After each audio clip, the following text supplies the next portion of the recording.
Money Pit is presented by Roof Max. Now, here are Tom and Leslie.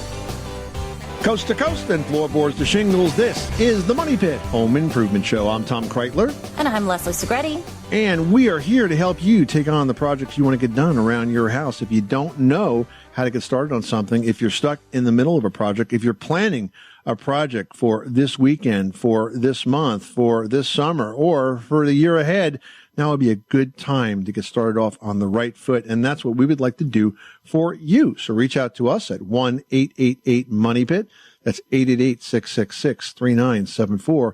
Or just go to moneypit.com/ask. Click the blue microphone button and you can record your question right there.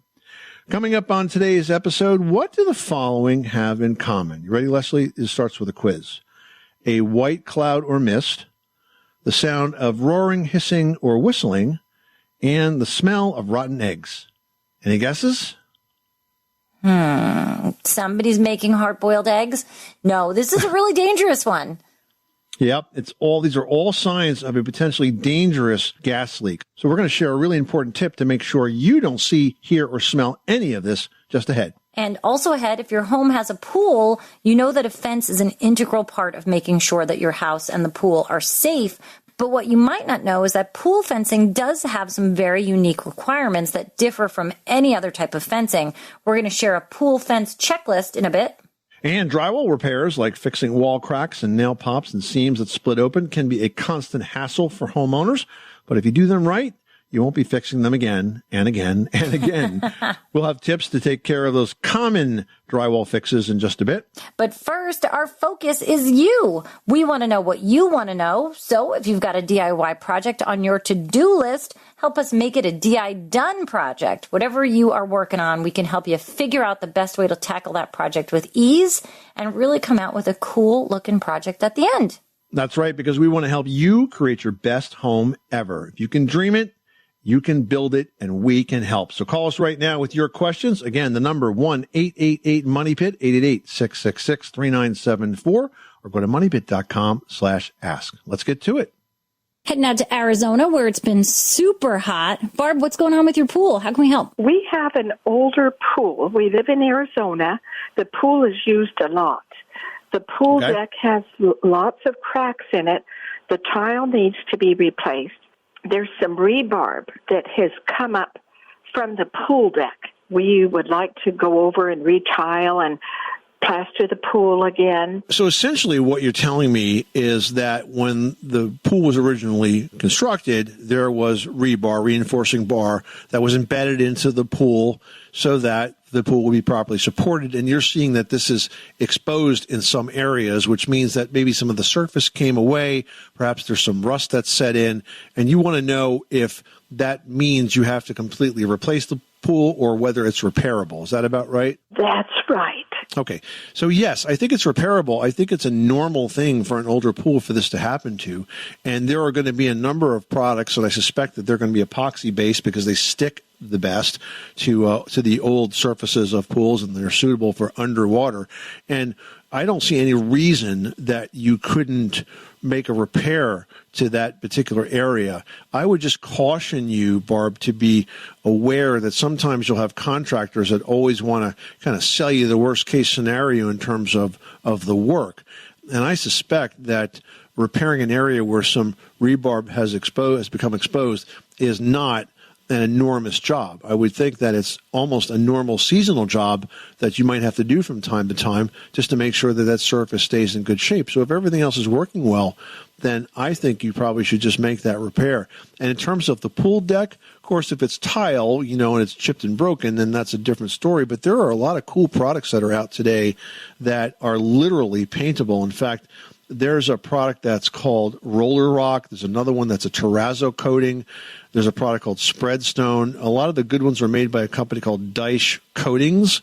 And you essentially can clean that pool deck surface, not on top of tile, mind you, but let's say if it's a concrete surface, and then apply these products, and you can get really beautiful finishes, without spending a whole lot of money. So I think those are some options for you to kind of spruce this up as we get into summer here, and not really have a lot of work to be done before you can actually enjoy that pool, because that's why you have it.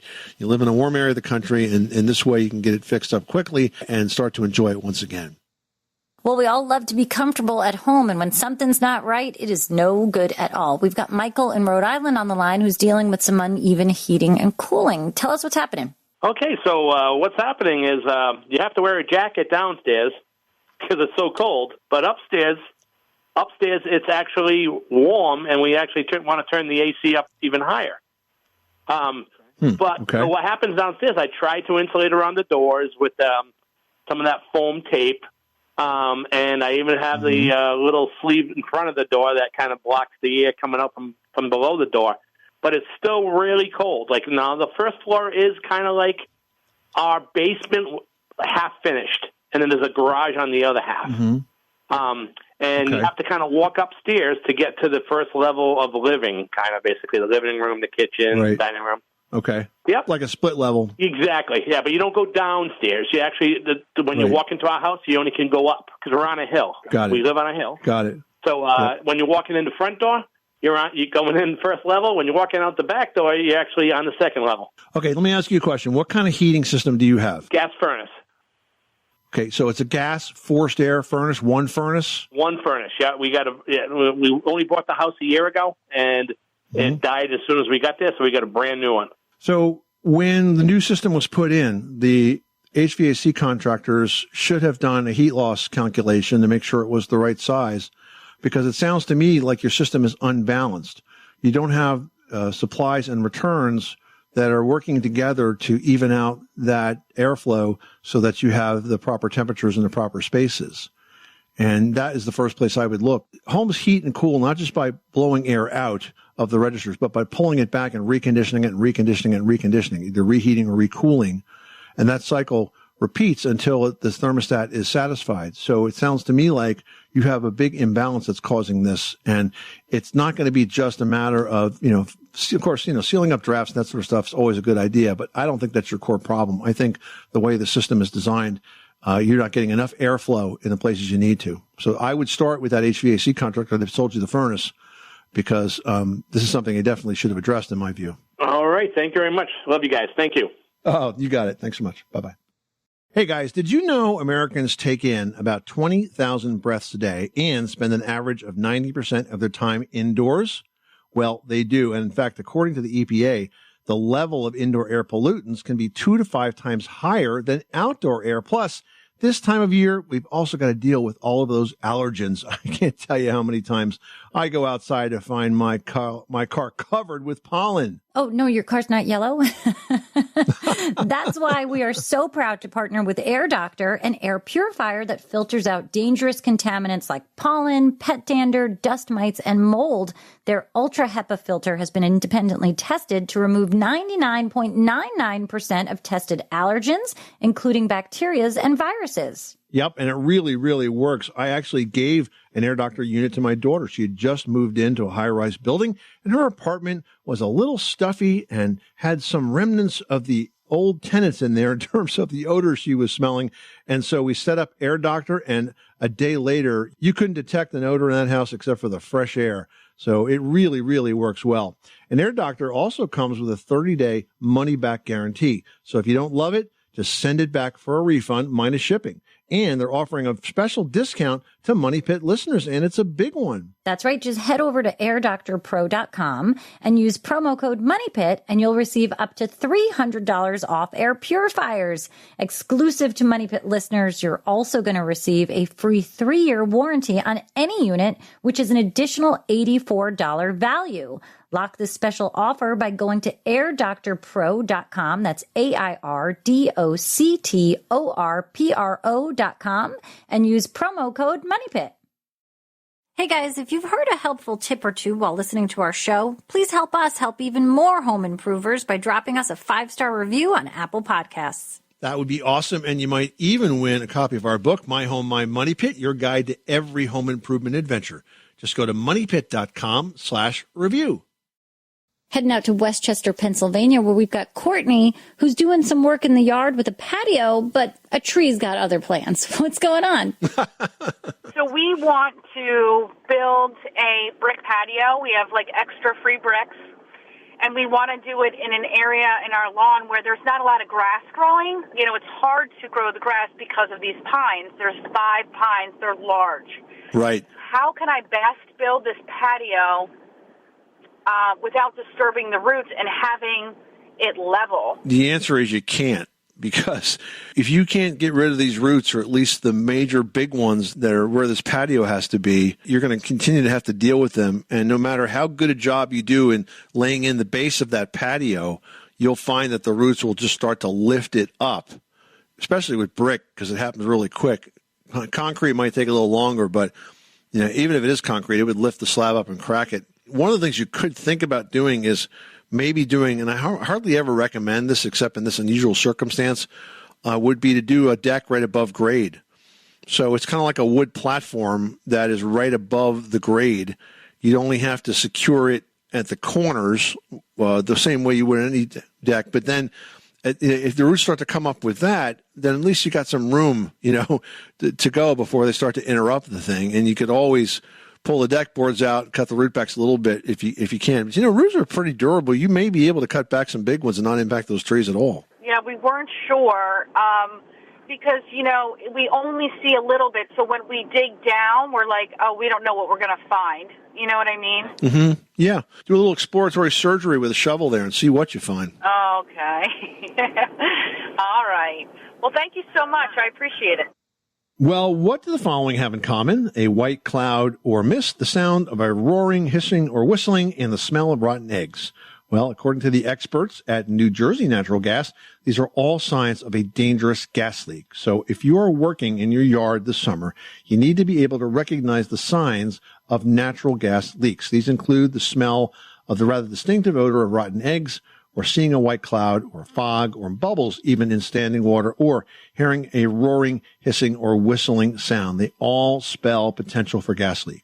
Yeah, so if you're working outside this summer and plan to do any amount of digging, you should be planning ahead by calling 811 before you begin. Now, 811 is going to connect you with a free markout service provided by your local utility companies. Once you put that request in for the markout, a technician is going to be dispatched to your home from each of the utilities, and they're going to mark where all of that underground utility equipment is, from gas, electric, water lines, everything. This way you can avoid them, a contractor can avoid them. I mean, it truly is a map to all the things you can't see. And let me tell you, it could be super dangerous if you hit something. Yeah, definitely. Now, I just used 811 to install electrical service in a detached garage. The old wire had shorts in it, so we wanted to dig a new hole. And we did just that. We called 811. They came out. They marked all of the lines around the house, and we were able to easily avoid them. You know, utility lines can be buried just inches below ground, so you really never know. And an unattended shovel dig could easily hit a line that can disrupt service. It could result in potentially dangerous and very costly consequences as well.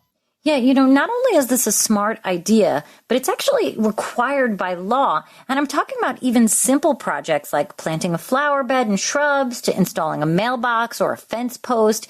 Those small projects do require a call to 811 for a markout of those underground utility lines. So be aware of the sounds and the sights and the smells of natural gas, and propane for that matter. But before you put a shovel, a spade, or any other digging implement in the ground, call 811 every time, at least 3 business days prior to starting your outdoor project, and all of those utilities will flock to your house and mark them out for you. Heading out to Wisconsin, we've got Kevin on the line who's shopping for some roofing options and has questions about insulation. What can we do for you? I'm going to build a 1,700 square foot house this year, 1 story, and I'm going to put open cell spray foam in the walls and in the ceiling. My question is, which is the better roof, a metal roof or asphalt shingle? Well, in terms of the roof choice itself, asphalt shingle and metal roof, both excellent choices. Of course, a metal roof is going to be more expensive, but it's going to last longer. Those are investment-grade roofs. They last over 50 years.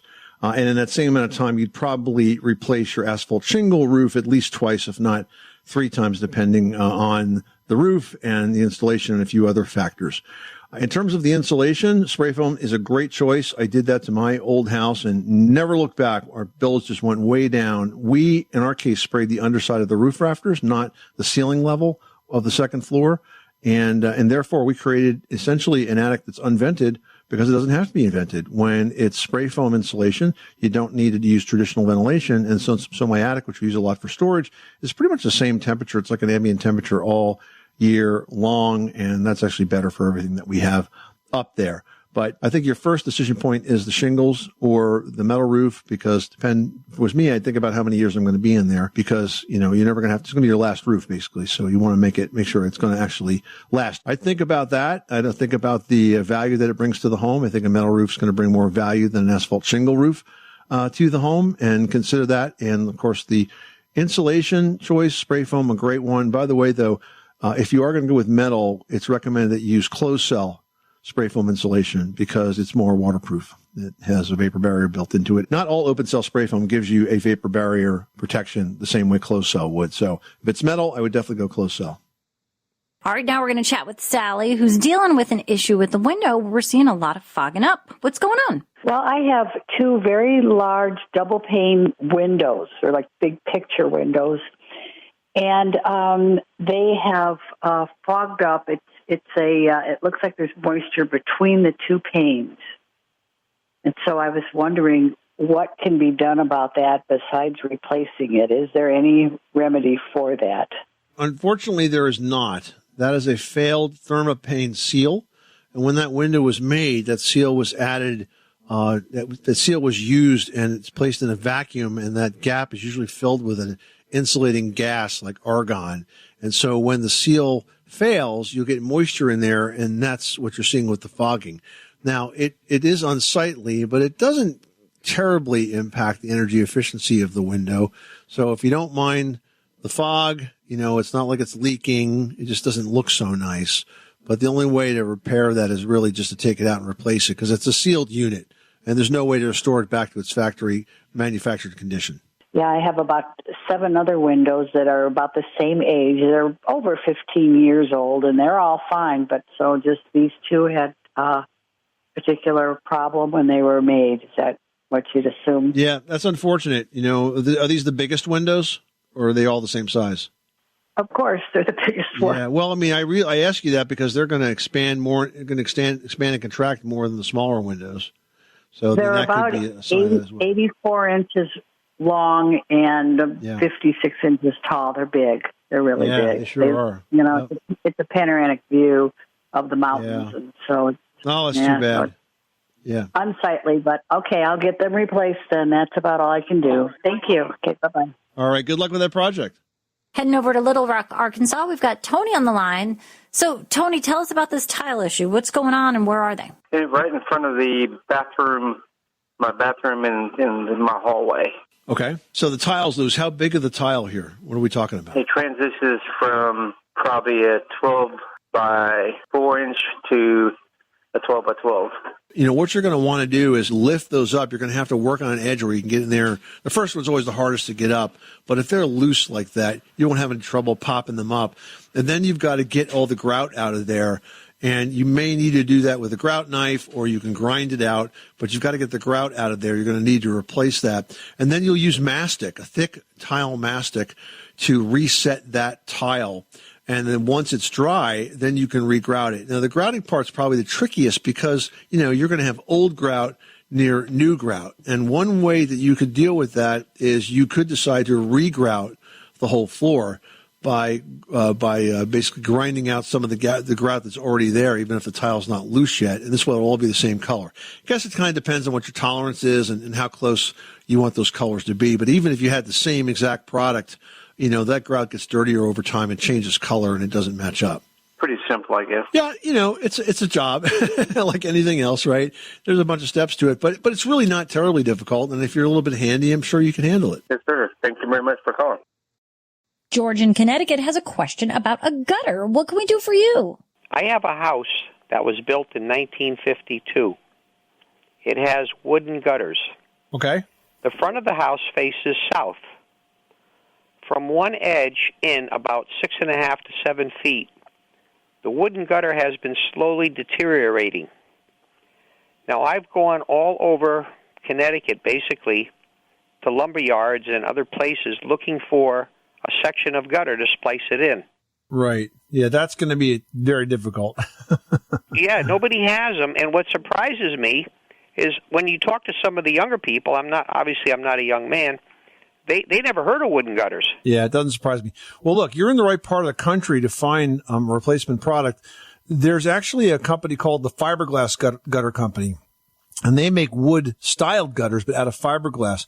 I know about them because they did a segment on This Old House that we were familiar with back in, I think, 2014, 2015. So go check out fiberglassgutters.com, and you will see that they, in fact, make gutters that look just like your wooden gutters out of fiberglass. Now, you talked about like splicing in a section. You're not going to be able to splice this into an existing wooden gutter. You're going to have to replace the entire piece. Now, if you can do this and maybe not have to replace all the wooden gutters, good luck. I mean, I don't know what your house looks like, but you can't put it in the middle, and you're going to have to make sure it connects properly. But they're absolutely beautiful, and once you do this, you're not going to have to worry about any gutter maintenance again because they won't rot. So the company I need is fiberglass.com? No, fiberglassgutters.com. Just search for fiberglass gutters, okay, and you will find these faux wood gutters. Okay. I think that'll solve it. Good luck with that project. Thanks so much for calling us at 888-MONEY-PIT. Well, now is the season for swimming and fun, and if you've got a pool in your backyard, a properly designed pool fence is the most effective way that you can keep small children from danger. But Tom, pool fences really aren't like any other type of fencing material. They're designed especially to keep kids out, and many times people don't realize that, and they end up just putting in the wrong fence. Yeah, or they don't have the right sort of features on it. I mean, first, the fence height needs to be at least 48 inches tall. And the spacing between the chain links, for example, should only be 1 1/4 inches. So most chain link fences are 2 inches. But the reason it's 1 1/4 is because you don't want any kids to get a toe hold on that fence. They also are required to have special types of gates. They have to be automatic closing hinges. This will prevent the gates from accidentally being left open. And even the latches themselves are special. If you've ever walked up to one of these pool gates, you'll notice that to release the latch, you have to raise your hand well above the 48 inches. Usually it's about 6 feet high. There's another part of the gate you have to reach, and that again prevents kids from reaching up and trying to let themselves into that pool. So you want to make sure you have the right type of pool fence. And if you're one of the folks that doesn't like the look of a fence, I say first, too bad. But secondly, you can make it a lot more attractive if you choose a black fence as opposed to a white fence. When you have black fencing, it sort of kind of becomes invisible. It becomes invisible, right? You kind of look right through it. You see all the landscape and the beautiful pool behind it. So get a black chain link fence that's pool fencing. It'll look great, and it'll keep the pool super safe for the kids. Victoria from Arkansas is on the line, is having a grout issue. What's going on? Well, grout this, grout that, grumpy grout. Yeah, grout. I hate grouting. It's real tough. But this is with granules in it. But there's just a couple small areas where it's fallen out, the grout. Okay. Do I still need, this is a pretty tall shower, do I still need to pull out all the grout from the top to the bottom, or can I just grout those few little particles that fell out? No, you can definitely regrout those areas where the grout's popped out. And I know what you're talking about. That's happened to me as well. Do you have some of the grout available, some of the original grout by any chance? No, because I bought this house about 4 years ago, but I found the same type of grout, but it is kind of like a sandy grout. Are you familiar with that? For a shower, you typically don't use sandy grout. That's usually in a floor where you have a wider joint. You want to basically use a shower-style grout, which is more of a powder than a sand grout. You can find this in home centers. It's really inexpensive. Unfortunately, even the smallest package is going to be enough to do about 3 showers worth. Can I use the grout in the tube? Depends on the color. If the color matches, it's really just a matter of getting the color right. I'll tell you what I did. When I grouted my shower, and I have like a bathroom, tub and shower all together. And the last time I grouted that, what I did is I actually bought like 3 different grouts. One that was like a little bit lighter, a little bit darker, one that I thought was pretty close. And I mixed up just a tiny bit of each to double check the color, because when it dries, it has a completely different color sometimes. And then I was able to find the one that worked best. And in our case, we did take out a lot of the old grout, but our goal there was to really do the whole shower. For you just to do a little patch there, you don't necessarily have to do that. Oh, thank God. Okay. Well, thank you so much. I'm really grateful that you guys called me back and saved me all that time and aggravation. Oh, you're so worth it. That's what we do. We save time and aggravation. Yes, sir. And no more grumpy grouting. Thank you so much. All Have right. a blessed day. Thank you. Heading out to Minnesota, where we've got Trevor on the line. How can we help you today? I have tongue and groove boards on my ceiling in my living room. I was wondering about replacing them and putting new ones up, and they're starting to twist and gap and whatnot. And I was wondering if a person needs a vapor barrier behind there. Yeah, there are a lot of advantages to spray foam insulation, and one of them is that you don't need a vapor barrier. The concept of managing moisture with a spray foam application is not the same as if you had fiberglass. You need a vapor barrier in a fiberglass situation because you need to keep the moisture from building up in the fiberglass and making the insulation ineffective. But with spray foam, it's not an issue. Basically, there is no sort of unconditioned space left, so it all becomes part of the conditioned space and therefore needs no ventilation. It needs no vapor barrier whatsoever. Okay. So it's pretty easy. Some carpenters have told me that sometimes you need to put sheetrock behind there before you put tongue and groove boards up or something. Well, Is that? Yeah, because the reason for that is because sometimes when the tongue and groove boards will shrink, you'll see gaps behind it. So that's not a bad idea. It's kind of your option, though, whether you do that or not. If you like the look of the tongue and groove, planking on the ceiling, then that's your call. But certainly you do not need any kind of vapor barrier. Oh, outstanding. Perfect. Thank you very much. Well, drywall repairs are some of the most common home maintenance chores that homeowners have to take on. But if you don't do them right, you'll be doing them again and again and again. Now, the three most common types of drywall repairs that are needed are nail pops, holes, and cracks. A nail pop is going to result from a nail that's kind of loosened and then backed its way out of the drywall. For that, you can kind of just simply tap it in and then drive a new nail right next to it. But you have to make sure that you cover the head of the old nail with the head of the new one. Then you can spackle that area, smooth it, and allow it to dry really well.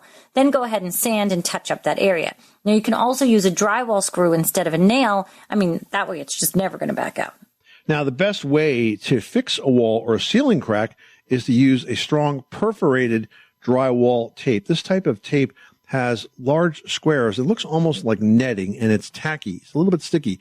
So you first bridge the gap of the crack with this tape, and then you want to smooth on a fairly thin amount of spackle or mud over the wall or ceiling crack. And once that area is dry, it can be sanded, and then you're going to probably end up putting on about 2 more very thin coats. And on the last coat, you're going to want to sand it finally and then do a bit of primer and repaint it, and you'll be good to go. So there's a few steps there, but if you try to just spackle it, the crack's going to come through again and again and again. All right, now if you've got a hole, no kit's needed. You just need a scrap of drywall, a leftover piece of window screening, and some joint compound, and a few common tools really are all it takes. Now, our favorite patching method includes a great tip. You want to cut the hole to fit the patch, not the other way around, even if it means making that hole a little bigger. Don't be scared because this method definitely is foolproof. Now, when you're working the joint compound, it's really kind of like an art. Apply thin coats. Don't fuss with it. After 2 or 3 strokes, leave it alone until it's dry. Then sand and paint, and you are as good as new. Barbara from Rhode Island is on the line. Barbara, you got some funny noises going on with the toilet. What's going on? I have a half bathroom in my upstairs. It consists of the toilet and a small sink. And for the last few months, when we flush the toilet, we get like a bubble sound, and it will flush, but it doesn't take like the paper with it. We looked in the tank, and it is right up to the level of the water. The chain is right where the flap opens up, and then it will close, and it will fill. So it's kind of like we have to flush it twice in order to actually get the paper to go down. So the fact that you get this gurgle, to me, sounds like the venting is obstructed. That's where the air gets back into the system. And there's a vertical pipe that goes from the back of the plumbing connection up through the roof. And when it's starving for air, you get that type of a gulp that happens. So it could be that there's a partial obstruction somewhere in that drain line itself. Have you tried to clear that toilet to make sure that nothing was in there? Yes, my husband did take a plunger and he used it, and it didn't seem to help. Barbara, it's good that he tried the plunger, but that may not actually work if if it's obstructed. It can happen. It can work if it's sort of a larger mass, but if it's something that got in there, like something that was dropped in the toilet or something that's worked its way in there from another drain, what you might want to do is try using something called a toilet auger. Now, a toilet auger is kind of like a 2-foot long toilet snake. And what it does is it actually gets into that trap part of the toilet, which is usually where most of the obstructions are. And it's a very inexpensive tool, and you could buy one, at a home center, I'm sure, for probably $10 or $20. And if you use the toilet auger, you're definitely going to clean out that entire bowl and the trap that's attached to it, because the trap is just that. It's a narrow portion where the waste has to flow up and over in order to drain out. And if you get waste that builds up there, then that's not going to happen. Okay. All right. So we'll try that. And if that doesn't work, you mentioned about the pipe coming out the roof. Yeah, the vent. If that doesn't work, I would reach out to a plumber at that point or a drain cleaning service, because you've basically done as much as you possibly can do. Okay. Well, thank you so much. Hopefully the auger will solve the problem. All right. Good luck with that project. Thanks so much for calling us at 888-MONEY-PIT. Abby wrote into Team Money Pit saying, I'm a novice when it comes to home improvement, and I'd like to fix some sun damage on the front door, but I'm wondering how to sand and prep the door to get it ready for refinishing. Refinishing a front door is a great project, Abby, but it's perfect for a warm weekend because you do need time to allow all of those coats to properly dry.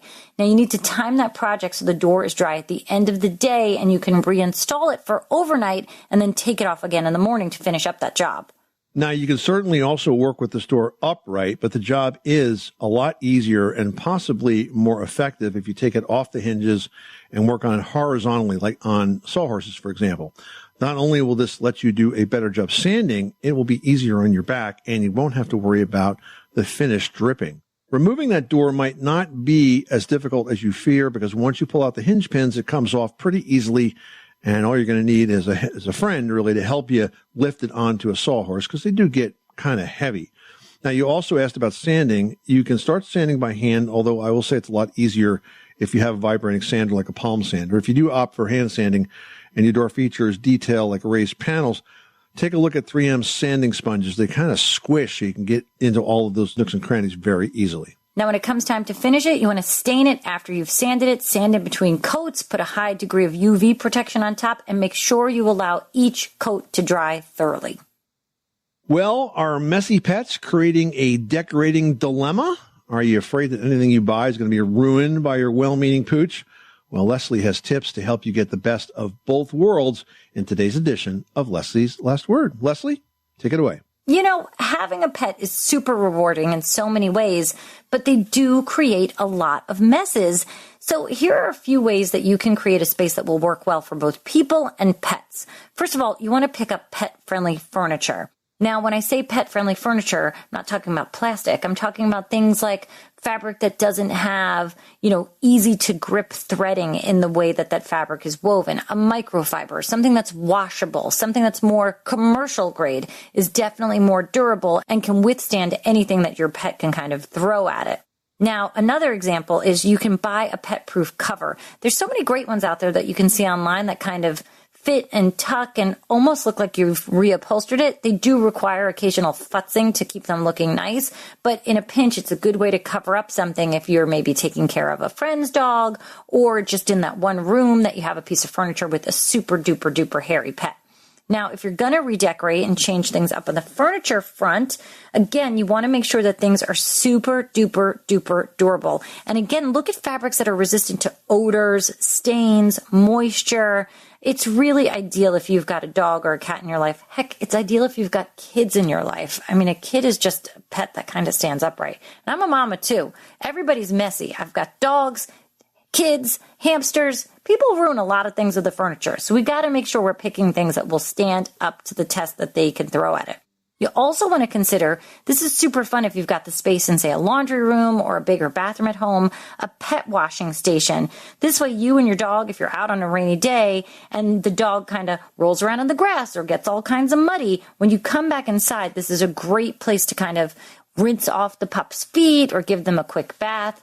It's really a great way to make sure that the mud does not come inside any further than the entryway. If you want some more tips, check out pet-friendly design and decorating tips for your home on moneypit.com.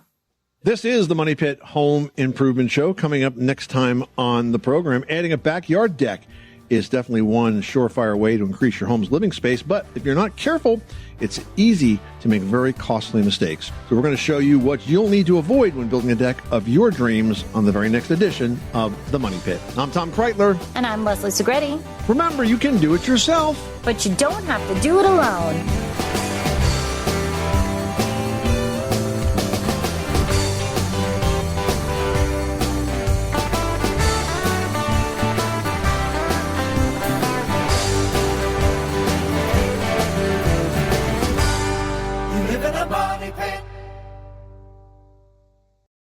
This is the story of the one. As a maintenance engineer, he hears things differently. To the untrained ear, everything on his shop floor might sound fine, but he can hear gears grinding or a belt slipping. So he steps in to fix the problem at hand before it gets out of hand. And he knows Grainger's got the right product he needs to get the job done, which is music to his ears. Call, click Grainger.com, or just stop by. Grainger, for the ones who get it done.